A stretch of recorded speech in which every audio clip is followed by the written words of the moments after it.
张凌赫粉丝圈的一则消息突然引发了不小的争议。有粉丝爆料称，自己原本已经成功获得了一次线下活动的见面名额，甚至连机票、酒店和行程都已经安排好了。可是就在活动临近的时候，他却突然收到通知，自己的线下活动资格被取消了。更让这位粉丝无法接受的是，工作室给出的理由并不是行程调整，也不是名额问题，而是与他此前参与的一些维权活动有关。根据这位粉丝晒出的自动回复内容，对方表示，在重新审核之后，发现他的个人主页存在与极端维权活动有关的信息，因此取消他参加这次线下活动的资格。消息曝光之后，评论区立刻炸开了锅。有人觉得粉丝花时间花钱支持偶像本身并没有错，也有人认为，如果粉丝的行为已经影响到艺人的事业和项目，那么工作室采取措施也完全可以理解。而这场争议真正值得关注的地方，其实并不只是一个粉丝有没有拿到见面资格，而是一个越来越明显的问题。当粉丝认为自己是在保护偶像的时候，艺人团队究竟应该接受这种压力，还是应该主动划清界限？而张凌赫工作室这一次的处理方式，似乎已经给出了一个非常明确的答案，那就是支持可以，但是越界不行。事情之所以迅速引起关注，还和张凌赫粉丝圈此前围绕作品合作产生的争议有关。今年7月，张凌赫全球粉丝后援会曾公开表达对部分网传合作安排的不满，并要求工作室对未来影视合作进行更加严格的把控。相关诉求在网络上持续发酵。从粉丝的角度来看，他们认为自己是在为张凌赫争取更好的资源。毕竟对于演员来说，一部剧的合作对象、制作团队、剧本质量以及播出平台都可能直接影响未来的发展。所以当粉丝发现自己不认可的合作传闻出现时，一部分人会选择公开发声，甚至发动集中维权。他们的逻辑其实非常简单，我们愿意支持你，所以我们希望你的事业越来越好。但是问题也恰恰出现在这里，粉丝可以表达意见，却并不意味着粉丝可以替艺人做决定。这也是娱乐圈近年来越来越敏感的一条边界。以前粉丝更多只是负责追剧、打榜、购买作品、参加活动，但随着社交媒体越来越发达，粉丝与工作室之间的距离越来越近。一个热搜可以在几分钟之内冲上榜单，一个话题可以迅速形成巨大的舆论压力，一个粉丝群体的集体行动也可能直接影响项目方、品牌方甚至艺人本人的公开形象。于是粉丝的力量变得越来越大，但力量越大，争议也就越大。到底什么叫合理表达？什么又叫过度维权？这两个问题并没有一个所有人都认可的答案。而张凌赫工作室这一次最值得讨论的地方，就是他们似乎正在尝试建立自己的边界。从公开信息来看，工作室过去并不是完全拒绝听取粉丝意见，相反，在一些涉及艺人权益的问题上，他们也曾经采取过比较积极的处理方式。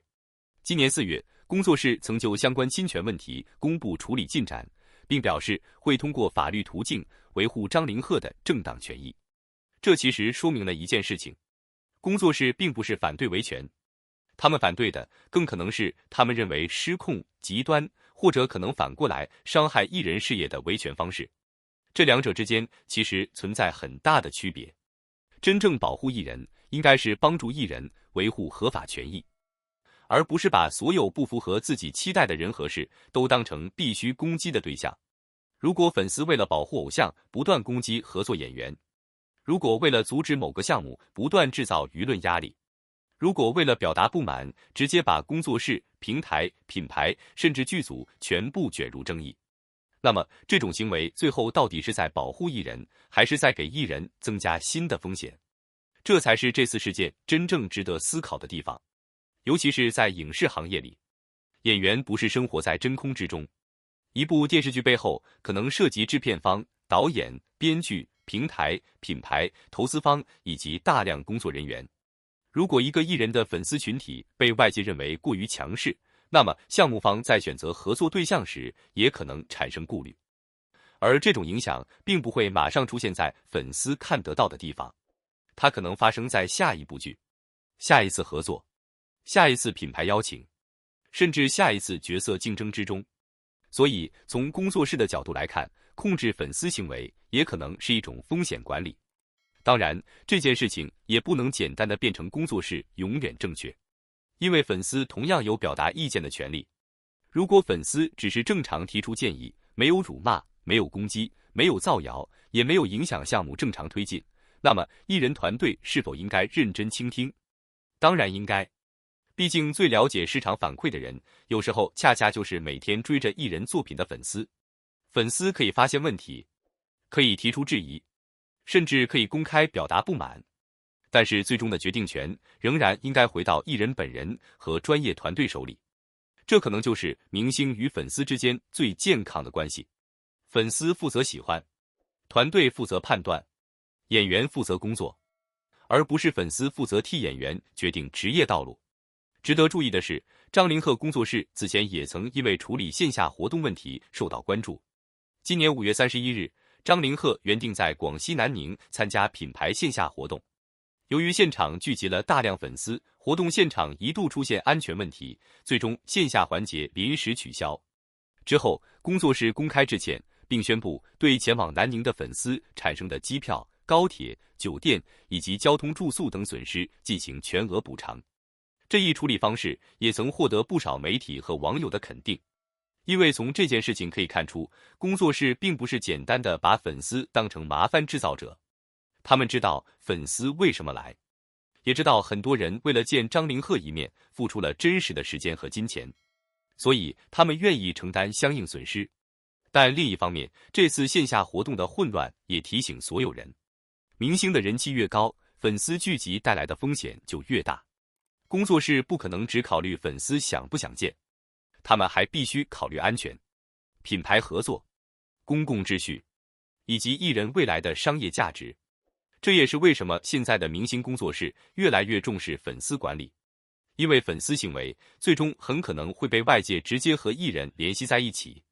张凌赫本人可能什么都没有做，但如果大量粉丝在网络上发生冲突，网友首先想到的依然可能是张凌赫。这就是明星的特殊性，艺人的名字本身就具有巨大的放大效应，所以这一次取消线下资格的争议，真正引发讨论的并不是一个粉丝能不能见到张凌赫，而是一个新的娱乐圈规则正在慢慢形成。你可以喜欢一个明星，可以支持他的作品，可以对他的职业发展提出建议，甚至可以在你认为他受到不公平对待的时候站出来。但是与此同时，你也必须接受一个事实，艺人的事业并不完全属于粉丝，而工作室也不可能永远按照粉丝的要求做决定。尤其当所谓的维权开始被团队认为可能影响项目、合作和艺人形象的时候，工作室选择划清界限并不奇怪。对于张凌赫来说，这可能反而是一件好事，因为演员真正长期发展的核心从来不是某一次热搜，也不是粉丝之间的一场胜负，最终还是作品、角色、口碑、商业价值，以及演员自己能不能不断突破。粉丝能够陪伴一个演员走很远，但不能代替演员走完他的职业道路。所以这一次事件最终会不会改变张凌赫粉丝圈的氛围，现在还很难判断。但至少有一点已经越来越清楚，张凌赫工作室正在告诉粉丝，你们的声音我可以听见，你们的支持我也知道，但关于什么可以做，什么不能做，最终必须有一条线。而这条线一旦被越过，所谓的爱也可能变成压力。这或许就是如今明星与粉丝关系中最现实的一面。喜欢一个人不一定意味着什么都要替他决定，真正的支持有时候反而是尊重他的选择。那么问题来了，如果你是张凌赫的粉丝，你会支持工作室取消这类极端维权粉丝的线下资格吗？还是认为只要粉丝出发点是为了保护偶像，工作室就应该给予更多理解？你怎么看？欢迎把你的答案留在评论区。